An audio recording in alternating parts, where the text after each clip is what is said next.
Hello and welcome back to the Sekimeiya Spun Glass.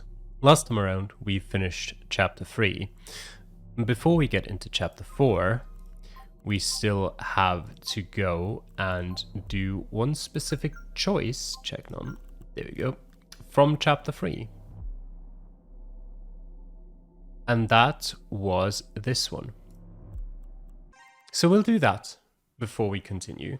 I don't know how long this path is going to take. If it's going to be like 10 minutes, we'll go into chapter 4 today. If it's going to take 40 minutes, then we'll probably go into chapter 4 next episode. So, if you remember, this was the point in time where Shirya was at sort of a split road, and she had to make the decision whether she would try to change the past or if she'd just, wait out the days, do nothing, and see what happens. We've tried to change the past, but let's see what happened, or what would have happened if we didn't.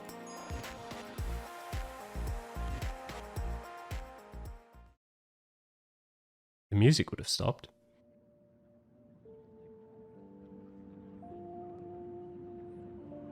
That was the answer. She wasn't disappointed in herself or sad about what would come. Shirya was relieved to know that she'd made a decision. She didn't know what would happen from there.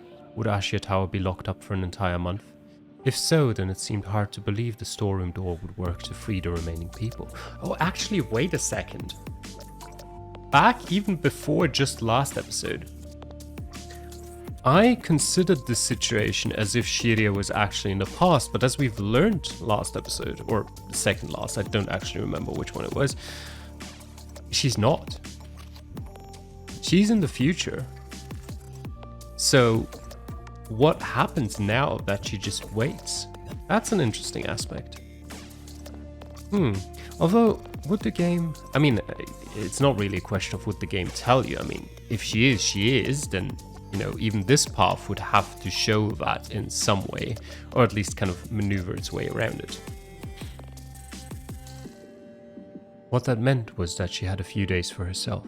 Immediately after that, Shirya didn't know what shape the future would take, but she believed that she and Atsuki would get through it. Her goal was solely to enjoy the remaining time she had. Despite that, seeing a lively street while she walked down the mountain, she only felt empty. At least, that was hypothetically what would have happened. However, it simply wasn't to be. More precisely, her surroundings at that moment didn't remotely resemble a mountain. They were dark and eerie. The person closest to her was someone she'd never spoken with. Why? This world has not been frozen, but modified for convenience and familiarity. Ordinarily, this shape would be unlikely to be constructed, but it is needed to emphasize certain aspects. Where is Shirya now? And how did you get there? Shirya had traveled 15 days through time and found herself underground. I love that it says through time and not back in time. Good job, game. Her decision would end up being not to attempt to change history, never entering Ashia Tower again. Naturally, at this point, she didn't know that. After exiting the inclined tunnel, she saw the entirety of Yushibana, the sun long since fallen behind the horizon. She wandered through the dim streets, arriving at the shop where the explosion had occurred. Feeling extremely beaten down and ultimately unaware of what had happened, she walked to her apartment. She had been in the tower only minutes ago, where she'd discussed using the Sekimeiya one more time with the hope that the past could really be changed. At home, however, she hurried to her bed, where she lay with the clothes that had been dampened so long ago. The next day, she felt the urge to leave her apartment. It was noon, as she'd slept for a very long time. Outside, though, what would happen? Would anyone call her out for having come from the future? She wandered mindlessly, witnessing the life that had once disappeared around her. And she ended up at the entrance to Ina Cafe, where she would surely be recognized. However, she suddenly stopped when a note stuck to the shutter caught her notice.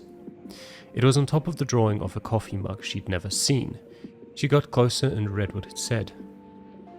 "We apologize, but due to personal matters we will be closed most days of the week. We hope this will only last for a short time." Shiria could hardly believe what she'd read. In many years, she'd never seen Ina closed, and even though the note was written in plural, she knew the person who'd written it had to be the one who worked there almost every day. Was it the universe's warning, telling her that she wasn't allowed to be seen? Perhaps Darphy seeing her would have created an impossibility that the universe had prevented. After staring at the note for a long time, she walked away. Hesitant to step into the busy crowd, she went the opposite way, wondering about the cause of Darphy's absence. She hadn't visited the cafe in a long time, so she didn't know how long the note had been there. No matter the reason, she felt a little worried for Darphy, who'd always been kind to her. Just what should she do? She hadn't eaten much, so her head started to feel a little cloudy. Distracted, she jumped when a sudden noise came from behind her. She turned around and saw a stalled car in the middle of the road. Its driver burst out and dashed to the front. "Oh my god, are you okay? Hey!" From further ahead, Shiria stared, terrified. However, a parked car prevented her from seeing what was on the snowy asphalt. "What the fuck? I barely tapped him, don't fucking tell me!" What had happened wasn't a mystery. Shiria was stunned into immobility. As a handful of bystanders ran to the car, she desperately wished that no one's life had been lost. "Hey, say something! Come on, say something!" Those anguished cries continued ceaselessly and kept drawing nearby people in, forming a circle. A few of them had phones by their ears, detailing the emergency to the proper officials with the hopeless voice of the driver in the background. Given the way everyone was acting, there was only one conclusion to draw. "You've gotta be fucking kidding! Hey, wake up! Man, you just ran out in front of me. There was no way I could have stopped in time. Come on, say something, please!" He's right, I saw it too. He suddenly crossed the road. It looked like he started running when he saw her." Out of nowhere, everyone turned to face the petrified Shiria. She stared back at the onlookers for long seconds, none of them moving. Finally, after she processed what she'd heard, she stepped forward and looked beyond the parked car. Rip Atski. Sure enough, she knew the person lying on the snow, who was being forcefully shaken by his shoulders. Of course she did. On top of all the bright blood soaking into the snow was the person she knew most well, the person she'd gone to the tower with, and her last friend. So when she saw his empty eyes, the sound of her heart thudding echoed inside her own body. Red and white blended into one, the entire world appearing drenched in his blood. Didn't make any sense. That thought barely managed to cross her mind. It was absurd to think that scene made any sense. She hadn't wished the past to change at all, so why had it changed in the worst way possible? Shortly, an ambulance came, but everyone was already aware it was futile. The body was quickly placed on a stretcher and injected with a substance. Losing no time, he was brought in through the rear door of the vehicle, and it sped away. A swarm of people surrounded the bloodstain left behind, and they started to talk loudly as soon as the ambulance left. On the ground, the broken driver stared downward. A few steps back, Shiria did the same thing, rejecting what she'd witnessed. She had recently been forced to accept the cruelty of reality, but she hadn't been prepared for the same thing to happen again. She denied it. She told herself that she'd mistaken his face, or that everyone had failed to notice he'd still been alive. If everything was a dream, it would resolve all of her problems at once. "What's your name?" Shiria heard someone addressing her. It had happened before when they'd noticed she knew the victim, but she hadn't replied. For that reason, she'd been left alone for a while. "Answer me, what's your name?" But that voice persisted. When Shiria moved her head, she saw a police officer staring at her with a serious expression. Shiria, Mirana. "You'll have to come with us." "What?" Grabbed by the wrist, she was dragged to a police car with its door open. "Sit here." The officer closed the door from the outside. Immediately, another officer opened the front door and sat in the driver's seat. Shiria had no strength to question anything, so when the engine started up and they began to drive away, she could only gaze at the fading group of people who'd seen the same thing she had.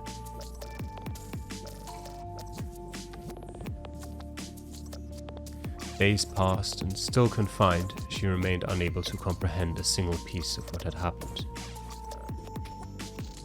Why the fuck are they confining her?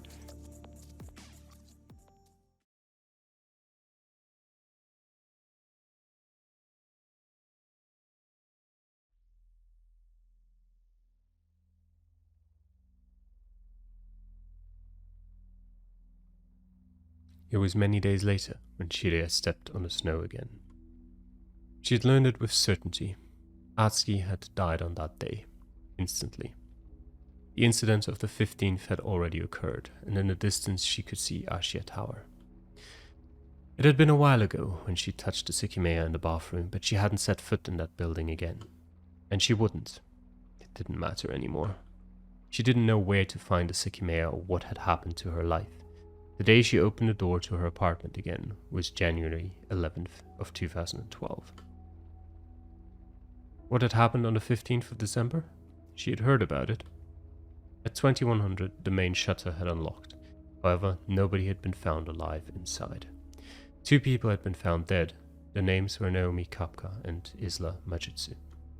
Drops of blood that hadn't belonged to them had been found on the floor, but the whereabouts of the remaining people were a mystery. After raiding the building, the police had failed to find them. It had been soon confirmed that more people should have been there. Counting everyone who'd scanned their tickets in the entrance, the names of the people who hadn't evacuated were Atsuki Hakutoki, Shiroya Mirana, Sai Yomiya, Akaro Esata, and Erina Majitsu. Okay, and this should be the time she actually realizes she hadn't gone to the past. If she was at the tower and had her tickets scanned in, then that couldn't have been happening. What had happened to them? It was impossible they had left the building during their 12 hours of imprisonment, as the whole structure had been observed from the outside since that morning. The police concluded that Isla Majitsu, the second victim, had died many hours after 9 p.m. Or a.m.? A.m. Yet they had very few clues as to what had occurred. Almost all the recorded footage had been erased, and what remained was useless. The belongings of the 2 victims contained nothing of importance, and neither did any place in the building. That only made things more confusing, because despite the belief of many citizens, nothing else had been stolen beyond the gemstones that had been found in the morning. But there was another reason why the investigation was majorly hindered. When the entrance opened, the authorities detected a gas present in the interior, especially prominent on the lowest floor. As a safety measure, they quickly locked the main access to the building to analyze what the substance was. After analysis, identifying the substance hadn't been possible. Once that information propagated, the handling of the situation became much more delicate, as neither the gas nor its source had been recognized. This was the first public statement. 5 people who were trapped in Ashia Tower on the 15th are still to be found. The deaths of Naomi Kapka and Isla Majitsu are being investigated. However, access to Ashia Tower is strictly prohibited, as a potentially dangerous gas was found within it in high quantities. While investigating the motive behind the attack is not the highest priority, aside from the gemstones found immediately after the authorities secured the situation, no other valuable items were found to be missing, indicating that theft may not have been the goal.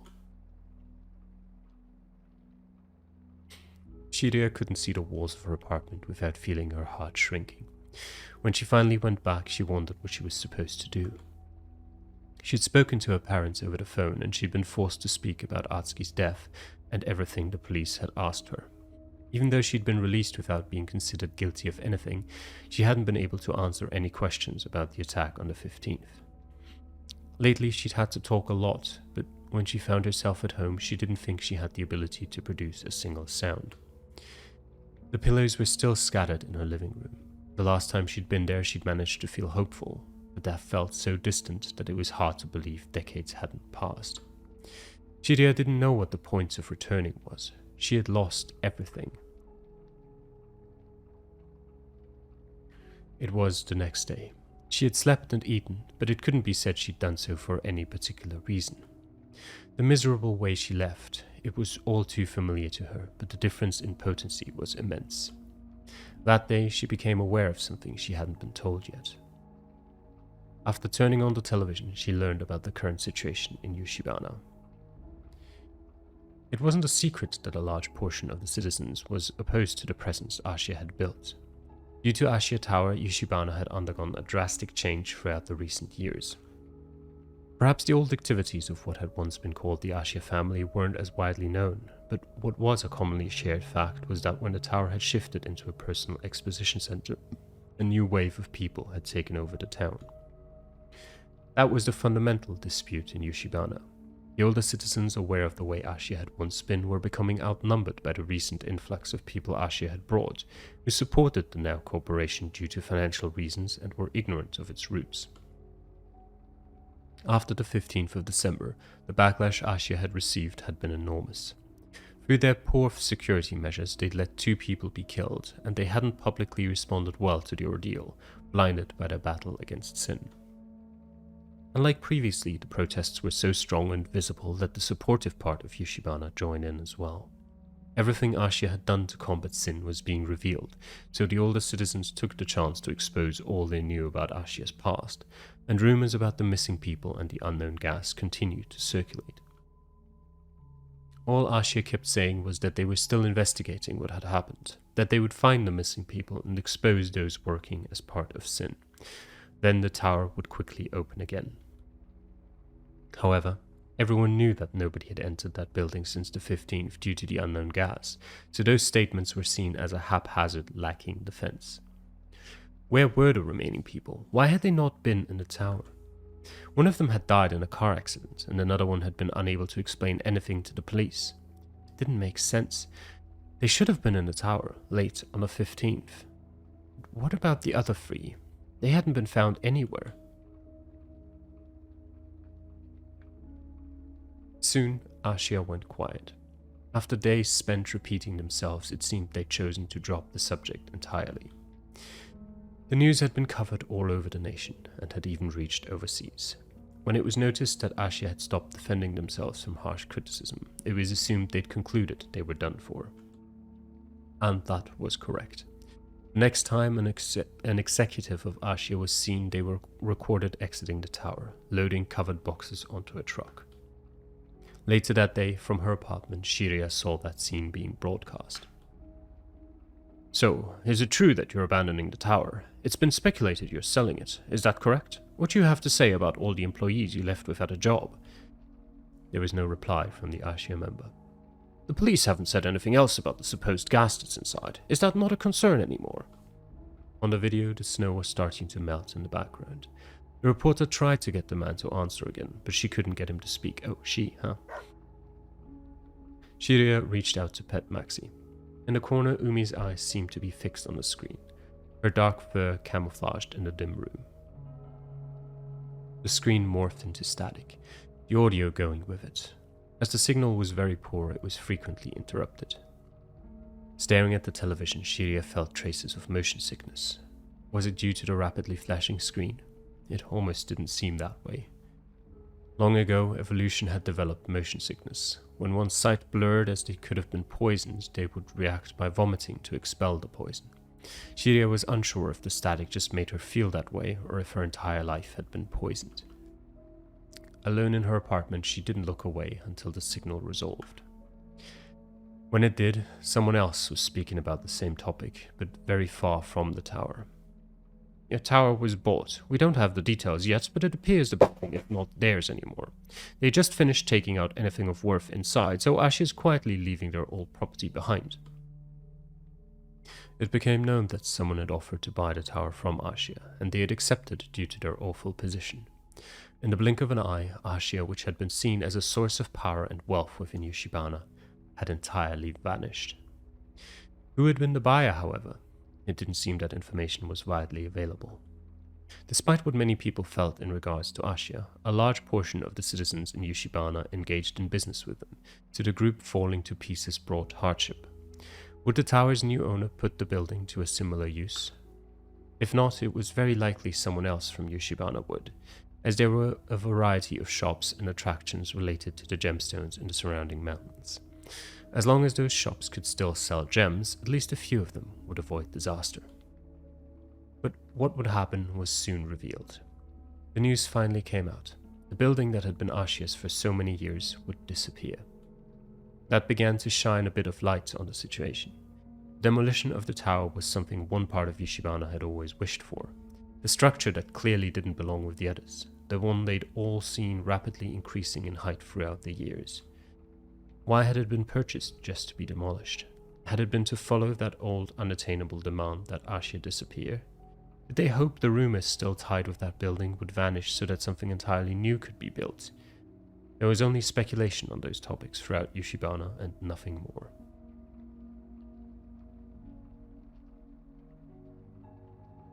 Weeks had passed, but any answers remained staunchly concealed. However, a date had already been appointed. On October 4th, the building would be destroyed. It was a tall and wide structure, so demolishing it wasn't simple. As no buildings were directly next to it though, there was little danger to any of the surroundings. At some point, the unanswered questions had almost faded. Who had caused the incident on the 15th of December? Who had killed the two victims? Where were the remaining people? Given the blood that had been found, the worst had been assumed by all.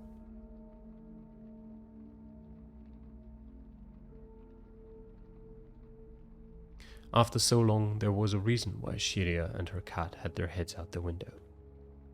It was October 4th, and the sight they were beholding would no longer exist the following day. In the distance, the building stretching past the others was soon to fall. It could have been dangerous to get close to it. So many people were also watching from within their houses. Some of them were about to have a familiar view returned to them. Others, like Shiria, could hardly imagine what a Yushibana without Ashia Tower would be like. At 12, the demolition would begin. There had been no correspondence from Ashia in months. The fact behind the unknown gas and the deaths within the tower was still shrouded in darkness. The interior of the building had been investigated a few times after the 15th, but nothing useful had been figured out. Ashia had removed everything of value, so after it was verified by the new owner, the demolition seemed to pose no risk, aside from the dust it would scatter across the hill behind the tower. A minute before the appointed time, many pairs of eyes looked on from behind windows all over town.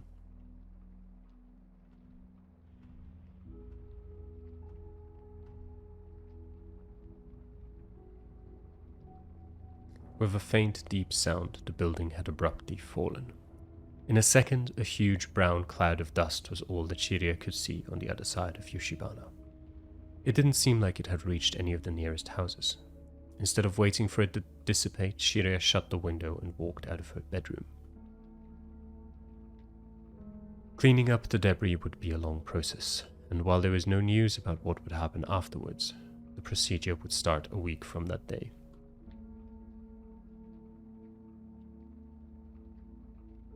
Shiria returned in the afternoon.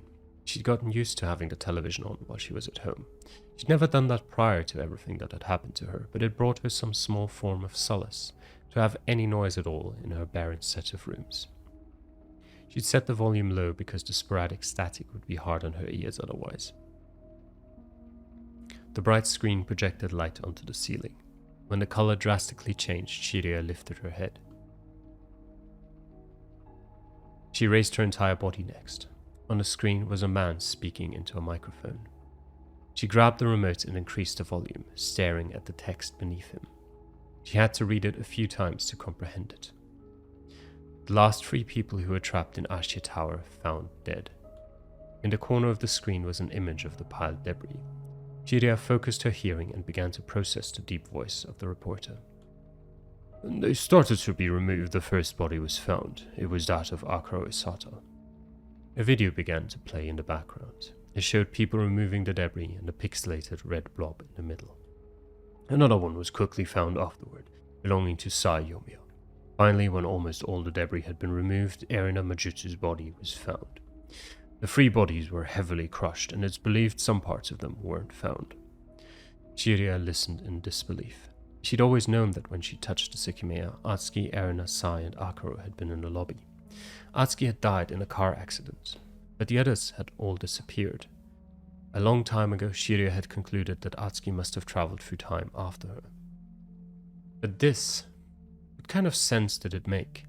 The censoring prevented her from confirming the bodies' faces, but given their descriptions, it didn't seem like that would have been possible regardless.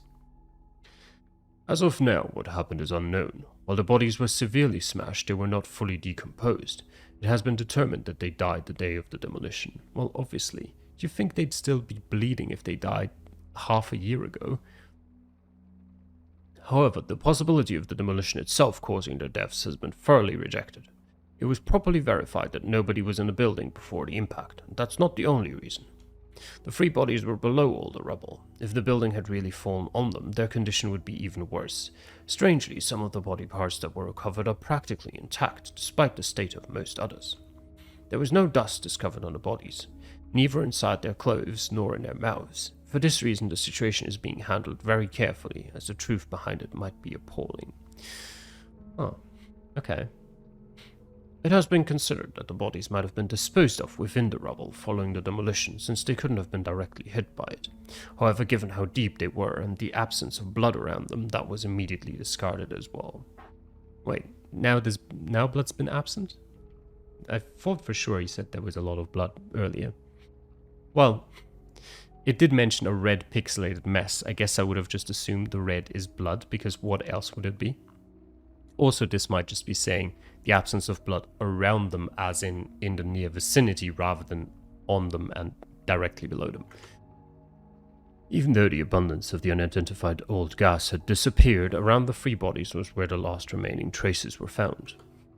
This is an extremely delicate case that has carried unsolved questions with it all year. Now that everyone who was trapped in the building has been found, the authorities will do all they can to figure out what happened on that day.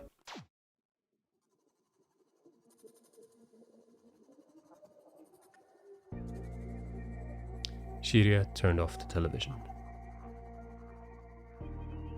After months of dwelling on the incident, the reporter's words released her. It was over. The remaining hope she'd been carrying was gone. She wouldn't see the people she'd been with that day again, and she wouldn't learn what had happened to them. Over time, she'd come to accept that the time when the three had reunited had been but a second farewell. Shiria stepped out of her apartment one more time to visit the snowless world. The sky above her didn't feel the same as it once had, but it was still there. She had somewhere to go. Earlier that day, she tried to walk there and stopped halfway. Surrounded by green, she inhaled a familiar aroma. She wanted to know if an offer she'd received long ago was still valid. Finally hoping for something, she wished it wasn't too late. And as she saw the last person who remained from her old life, she learned that she hadn't waited too long. It wouldn't make her happy, and it would probably not make her less lonely, but the fact that she wanted it regardless was enough to know that she had to do it. The next day, she had a reason to get up and fondly remembered the last time she'd awoken in high spirits. The three gruesome bodies beneath the rubble. That mystery was nowhere close to being solved. There had been no new information from Ashia. They'd vanished completely, and with them, the route to any remaining answers. The plain terrain where the tower had once been. After years of the building's increasing height, nothing else would rise there. It didn't take long for that place to become a thing of the past. And for that inexplicable day to be merely a memory. Once years had gone by, Shiria's surroundings were different. She wasn't far from Yashibana, but she didn't live there anymore. Every time she looked at both animals still at her side, she remembered the person who'd always been with her. He was someone she'd never forget, and someone who didn't exist anymore. Holding a packed green folder, she laughed along with someone who'd never stepped into her hometown. She explained the events of one particular December 15th as if they had happened long, long ago.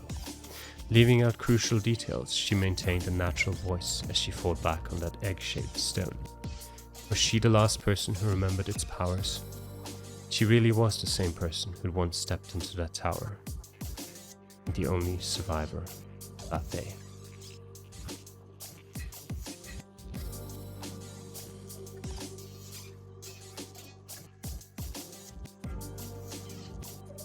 That offer, by the way, just if you weren't aware, was obviously to work for Darfi in his coffee shop, which she then, I presume, did for a while and then got a normal office job somewhere with a green folder, because why not?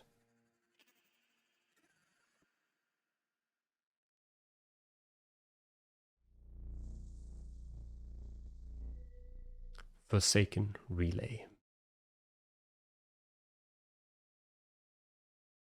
Alright, that was very interesting.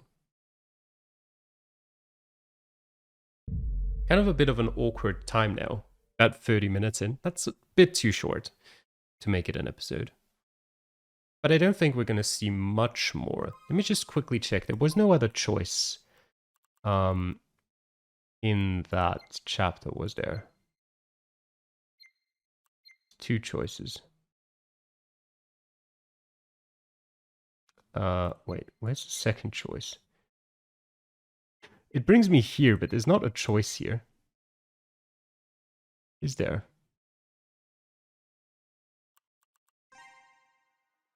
No, it's not a choice. Why, game? What do you mean? Do I have something else? No, it's just okay. Sure, why not? Okay, we'll continue a little bit. We won't get too far, but let's start with chapter 4. I think that was just the ending screen of the chapter, right?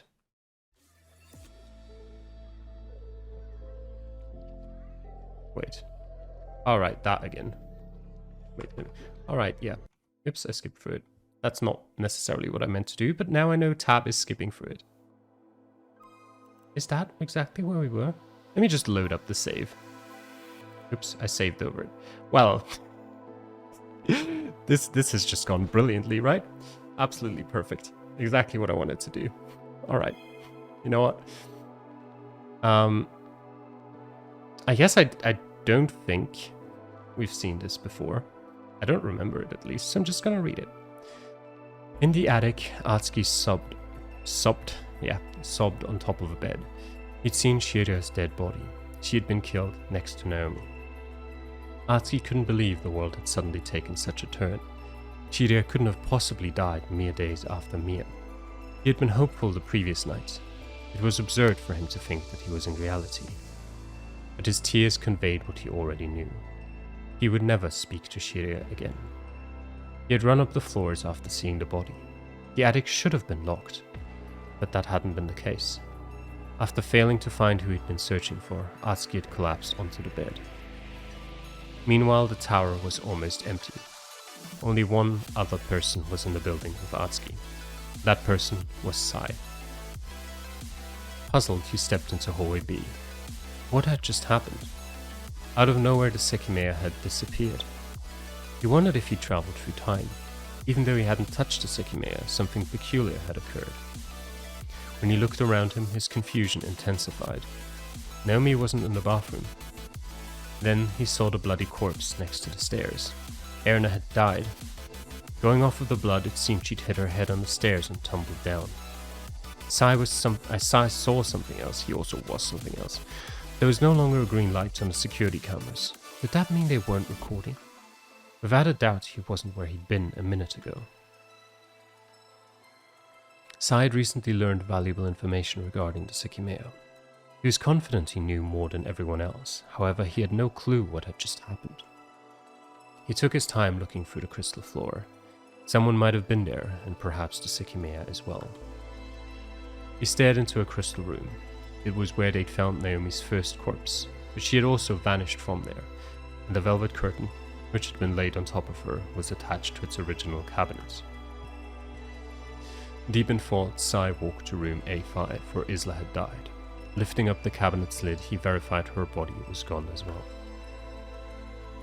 When he looked at the lobby, he was met with Shiria's immobile body. Next to her was a puddle of blood, and her eyes showed that no life remained within them. Shiria had been killed. By who, though? Sai didn't find anything important among her belongings. Again, he wondered. Where was he? The corpses he knew of had vanished, while Shiria and Erna, who should have been in the attic, had been killed. What did the silence mean? Where was Atsuki and everyone else? His wristwatch wouldn't help him figure any of that out, so he headed to the security room. But the door was locked. Had Kate locked it? That seemed strange. Sai wanted to know the time. The body's vanishing indicated that he was in the past, but the truth couldn't have been so simple. The future, perhaps? Had the earlier crimes been covered up? Sai wasn't sure what to think. Then he looked at the elevator, frowning in consternation. The button was gone. Nonetheless, when he tried to open the door, it budged. Inside it was blood and a pile of metallic panels. It was a long time later when Sai stepped into the attic. He hadn't found anyone else, and only the last floor remained. He immediately noticed that the suitcase was gone from the sofa. But Atsuki's sobs began to reach his ears. His cries came in broken bursts, muffled by the pillow. "What are you doing?" Sai noticed that one of the bedsheets was gone. When Atsuki heard him, his head immediately turned, and he saw him approaching through his bleary vision. Then Atsuki's fist flew. If Sai hadn't reacted fast enough, the blow would have broken his jaw. "Oh, what the fuck?" Sai felt his tongue. It was bleeding. Before he could process it, Atsuki struck again. When Sai saw Atsuki's fist had barely missed its full impact, he realized it could have easily just killed him. After all, from Atsuki's perspective, Sai had to be the murderer. Everyone had stayed in the crystal room, and Sai had been the first to leave. Only Naomi should have been outside, but she had been one of the victims. Then Erina had left, and she had been killed as well. Lastly, after Shiria's departure, she'd instantly been met with the same fate. It was only Sai who could have done that, the one still alive who had willingly not returned. However, Atsuki wasn't aware of where he was. He wasn't aware of what the Sekimeiya truly were, as he had never witnessed their powers. When Atsuki's third strike came, it was immediately returned. In Sai's hand was a knife that slashed Atsuki's shirt. That confirmed it to him. Sai was the killer. He had just tried to make Atsuki his fourth victim. He felt a chill up his spine. He couldn't die there, not after Shiria's death, but he wasn't a match against Sai's knife. Before he could swing again, Atsuki ran out of the room. "You're not gonna fucking run away!" Sai wouldn't let him go, not after he tried to kill him out of nowhere. On top of that, he was aware of a few things. Nobody else was in the tower. Murders had occurred. The cameras didn't seem to be working. He had a knife. He had been handed the perfect circumstances to finally know what killing a person was like. When he'd cut his shirt, Sai had discerned fear within Atsuki's eyes. He had run away, but there weren't many places where he could hide. Sai had enjoyed Atsuki's presence in the tower, and he was poised to enjoy it even more. Thanks to the knife he had, he could hunt him down. And at the same time, he felt enraged. Atsuki had almost killed him. He'd almost suffered a sudden, clueless, and pathetic death.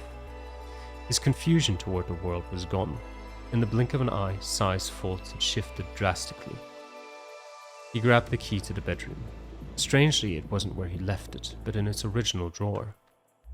Then he grabbed the one in the other bedroom and removed its chain with a screwdriver. With that, Atsuki had very few places to hide.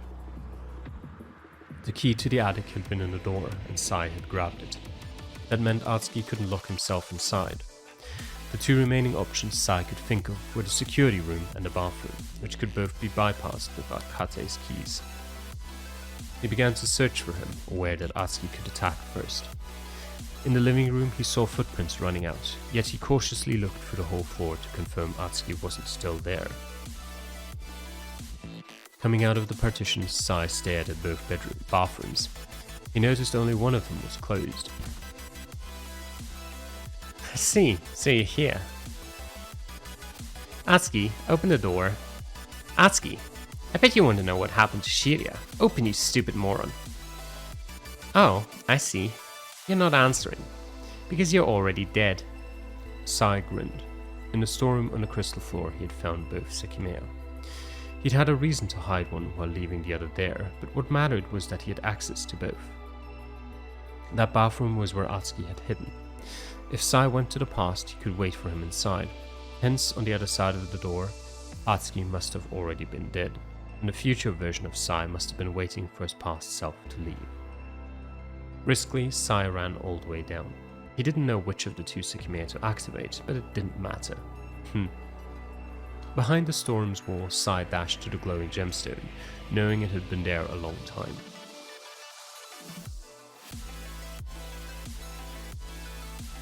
Atsuki had been in the bathroom on floor 6 since Sai had gone down. He had no idea how much time had passed, but the silence hadn't wavered once. How long had it been? Perhaps 2 hours? No matter the time for Atsuki, it had felt like a still instant. Atsuki's mind had been consumed by the persistent image of Shiria's corpse. Why had Sai not come back? Had he killed everyone else? Atsuki was incapable of shedding more tears. He'd been in the tower almost the entire day, and he didn't know if the exit would ever unlock. He wanted to leave the bathroom. Putting a firm end to Sai, that desire spurred him onward. What if the police couldn't prove what he'd done? Exploring that thought for a second almost broke Atsuki. He had to find Sai before the police, but he was wielding a knife and Atsuki didn't know where he was. Finally, Atsuki was able to reach the doorknob. He didn't think he had decided, but he couldn't stay there anymore. Sai hadn't been waiting for him outside. The floor was as desolate as it had sounded. Atsuki had heard him going down the stairs hours before. The red around his eyes had mostly faded and they were otherwise empty. Slowly, he descended to the 5th floor. But the Sai he was searching for wasn't there. It wasn't anywhere in that building. When he arrived at the lowest floor, he was drawn to the open storeroom beyond Erina's lifeless body. There, he learned of its secret. The movable wall was open, showing the way to the hidden corridor. Behind it, a strange light came from the floor. Atsuki didn't react, but he crouched beside it. When he placed his finger on it, he retracted it immediately. He'd been burned, and before he could be surprised, the lights went out. Both the faint glow and the runes. The movable wall had closed. Astonished, Atsuki looked back. The wall was in place, and where there'd been a soft glow before, there was nothing. He stood up and walked into the darkness. Immediately, he encountered a door that he couldn't open. Its handle was missing. He stepped back to the wall that had closed. It didn't seem to have a handle either, and he couldn't get it to open. For an instant, Atsuki thought he'd been trapped, but he soon felt the area that allowed him to open the hidden wall. In the hallway, Atsuki stared at the stairs in fright. What was happening to him? Erina had just been there, hadn't she? Yet she no longer was, and the sea of blood there had been reduced to a single droplet. When he looked at the other side, the sensation persisted. The event room had been opened before he'd entered the storeroom, but it wasn't anymore. Nobody was in it, but the same glow lay on the floor near the cabinet. That was when Atsuki understood what it had been. The Sekimeiya. As he crouched next to it, he shivered slightly at both the temperature of the room and how odd everything was. Could the Sekimeiya really have disappeared when he touched it? And why had he been burned? He still felt it on his finger. Carefully, he reached out to it with his left hand. Again, as soon as he contacted it, the gemstone disappeared and he felt a painful burn. Atsuki was lost. Was he delusional? He couldn't convince himself that was impossible, but he'd seen it clearly. The gemstone had vanished. He looked around, almost beginning to cry again in desperation. Hopefully Shiria's corpse had also been a hallucination, but he couldn't bring himself to verify it. He staggered to Hoi B. Perhaps Akira and Isla were still in that room. They weren't. The room was empty. The lobby door wasn't closed, but Atsuki quickly looked away. Instead he went to Hoi C, wondering if Erina had truly disappeared. She had. She really wasn't there. Atsuki had failed to notice another change earlier. The elevator button. It was attached where it should have been on the wall. He pressed it softly, causing the burn on his fingertip to prickle painfully. Long seconds later, the button's outline flashed orange. Hesitantly, Atsuki tried to open the door.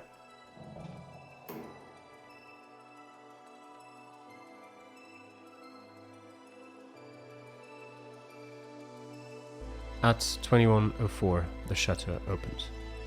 A group of policemen had been in front of it, awaiting that time. As soon as the glass came into view, they saw the figure of a young girl lying next to a puddle of blood. However, they couldn't rush in. An unknown gas was quickly detected inside the building.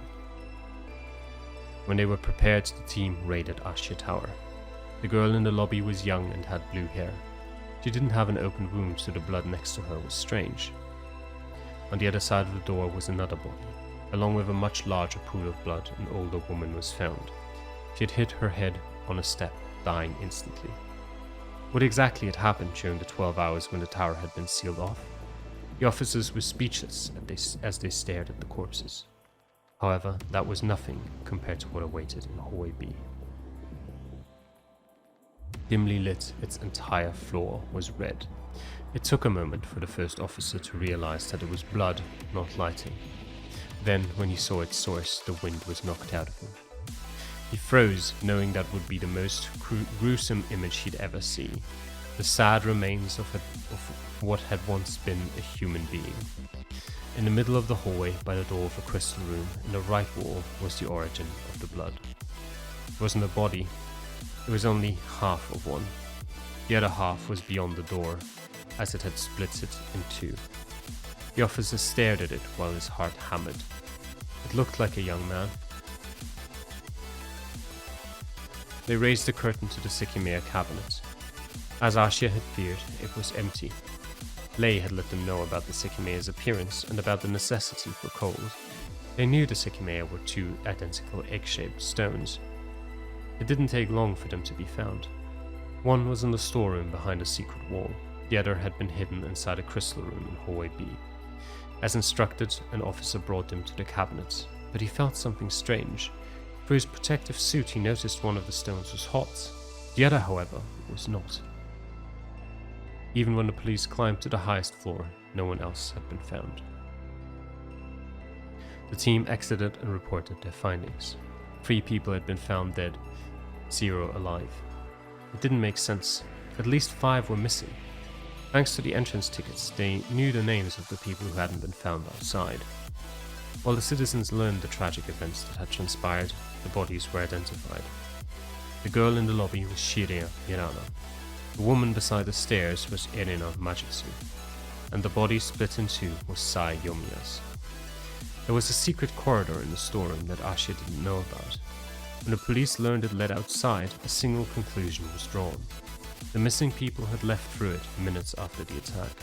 Since then, all sides of the tower had been observed. So, what had happened inside? Who had killed those 3 people?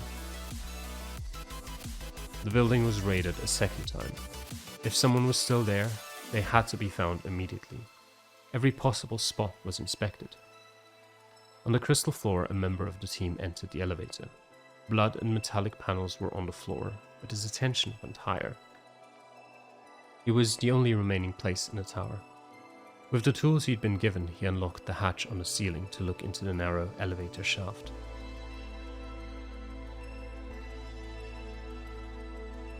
When he pulled his head up through it, he saw a face before his eyes.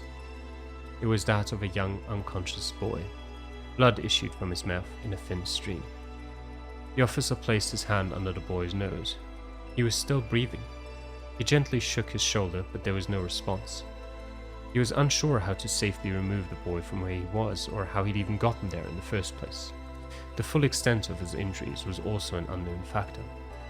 He called for help, and a team of men slowly and gingerly extricated the boy shortly afterward. Atsuki Hakutoki. That was the name of the person who'd been found above the elevator. Hours after his rescue, he regained consciousness. At first, he sounded devastated due to the death of his close friend. However, as he continued to be questioned, his answers only grew stranger. He didn't know how he'd ended up in the elevator shaft, and the events he described didn't make sense. According to him, the missing people had been in the building for hours, which the police rejected immediately, as there was no way they would have been able to escape through the secret door. He didn't have a valid explanation for any of the deaths. No clues at the crime scenes pointed to their truth, and no video footage had been recorded. Quickly, the possibility that Atsuki was lying was presented. Only he could have committed those murders. He must have been lying. None of what he'd said could be the truth. However, nobody could be completely sure. Sai's death, it hadn't been natural. How would Atsuki have killed him? How would anyone have killed him like that? And how would Atsuki have ended up unconscious above the elevator? And admittedly, there was a point of truth to Atsuki's words. The blood in the lobby. Next to Shiria's body, there had been a puddle of blood, which was confirmed not to match with any of the bodies present. Could it really have been Naomi's? The corpse Atsuki swore had disappeared. The backlash Ashia received was immense. They had allowed a tragedy to unfold on their own property. After the attack, the tower didn't open again. Containing countless mysteries and an unknown gas, it was closed indefinitely. and eventually Ashia's voice faded. There was nothing they could do anymore.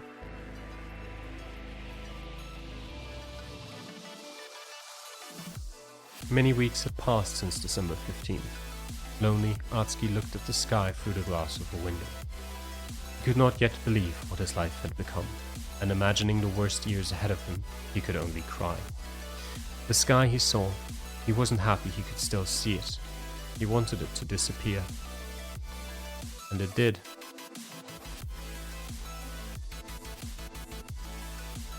Through the glass of a window, the cloudy sky could be seen. However, no one was there to see it. Around the country, some people had the opportunity to witness the disappearance of countless citizens.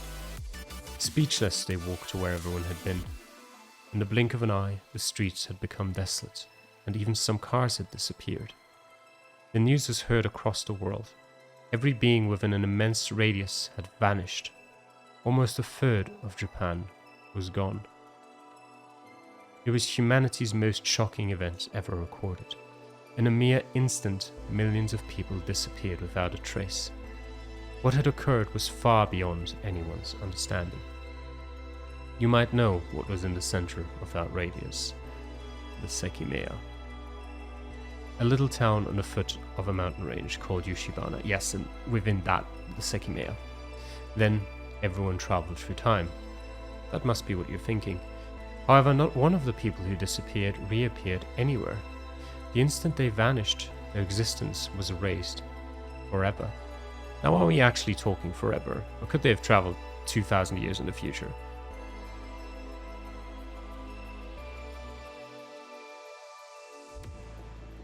Wherever it is.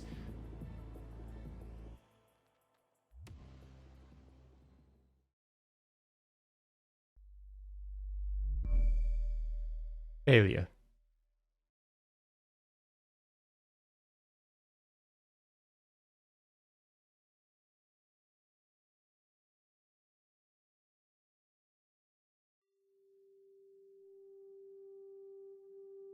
And that's where we leave off this episode of the Sekimeiya Spun Glass. Hope you enjoyed watching. Thanks for doing so, and I'll see you guys again next time. Till then, bye.